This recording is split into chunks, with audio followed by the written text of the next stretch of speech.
The envelope arrived on a quiet morning. I almost didn't open it. Bills, advertisements, harmless paper, that's what I expected. Not a lawsuit, not my own son's name printed above mine in bold black letters. Daniel Whitmore versus Lucy Whitmore. My hands went cold, my heart didn't race, it sank, the kind of sinking that happens when betrayal doesn't shout, it whispers. I raised him, I sacrificed for him, I built my entire life around making sure he never felt lack. And now he was asking a court to take everything I had left. But what he didn't know, what no one knew, was that this wasn't just about money. It was about a boundary I refused to break, even if it meant losing my son. Welcome to my YouTube channel Whisper Stories, where silence speaks. My name is Lucy Whitmore, and I am 65 years old. At 65, you believe you've earned the right to a little peace. You think the hardest chapters are behind you, the sleepless nights, the double shifts, the years of stretching a single dollar into 3 meals. You think the storms have passed. You're wrong. Because nothing prepares you for the day your own son looks at you, not with love, not with gratitude, but with entitlement. And nothing prepares you for the moment a court summons arrives at your door, with your child's name listed as the plaintiff. The mansion. It started with a mansion. Or rather, with a dream that was never mine. My son Daniel was always ambitious. Even as a little boy, he didn't build small sandcastles, he built kingdoms. When other children were satisfied with toy cars, Daniel wanted the biggest remote-controlled monster truck in the store. I used to smile at his hunger, I admired it. After his father passed away 20 years ago, it was just the two of us. I worked as a nurse for 32 years. Long nights, overtime, holidays, I saved carefully, not for luxury, not for myself. For him. For college tuition, for emergencies, for the future. I never imagined that one day he would look at my savings account and see not sacrifice, but opportunity. The request.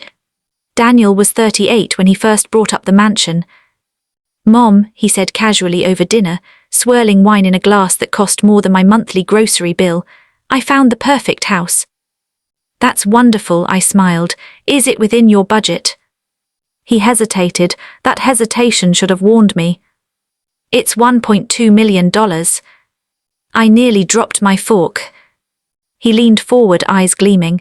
"It's not just a house, it's an investment. 5 bedrooms, gated community, it'll double in value." "That's a lot, Daniel." "I've been pre-approved," he continued quickly, "but I need help with the down payment." "How much help?" He said it so casually. $300,000. $300,000. He might as well have asked for my lungs. The refusal. I didn't answer immediately. I went home that night and opened the old wooden box under my bed. Inside were decades of bank statements, life insurance documents, retirement plans, my entire life's labor reduced to numbers on paper. I had $480,000 in savings.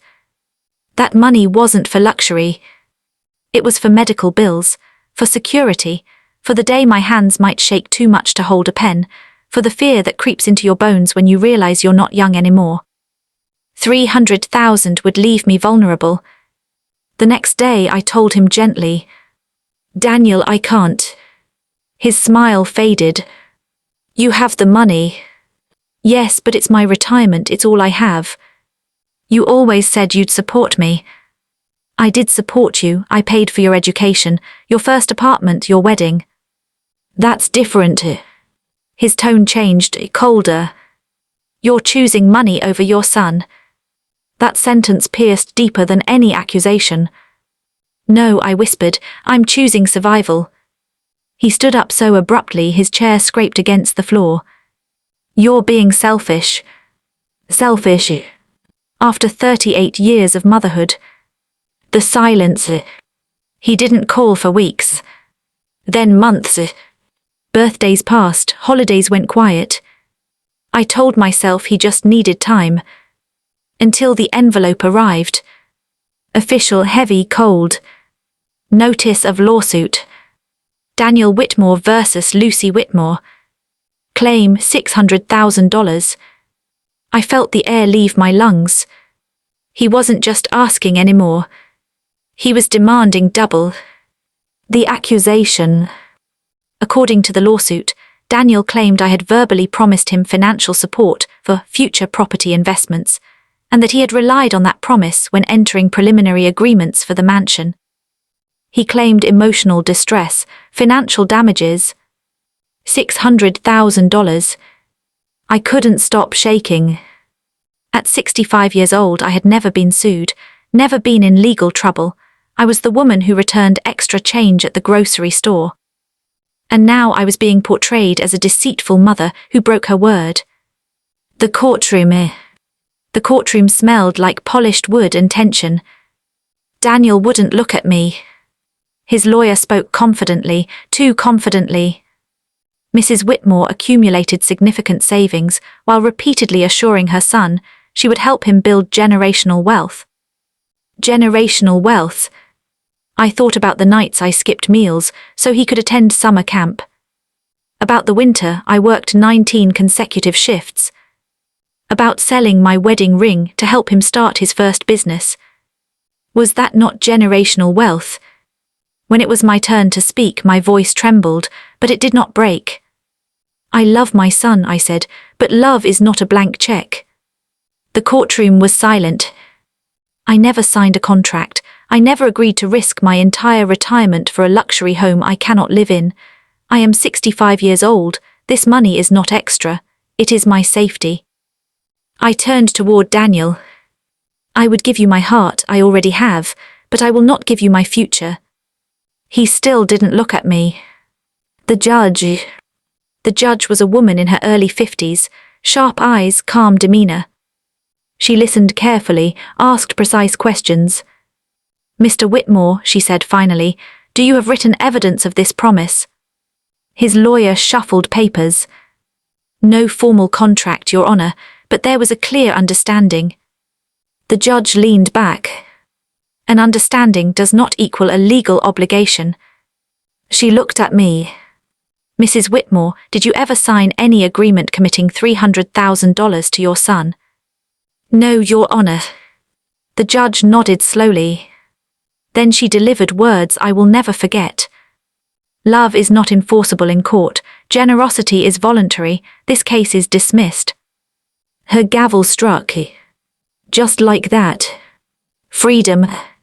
The aftermath. But victory didn't feel like victory. Daniel stormed out before I could speak. Weeks later, I heard he had lost the mansion deal.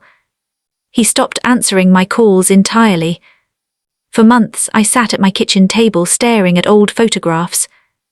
Was I wrong? Should I have sacrificed everything?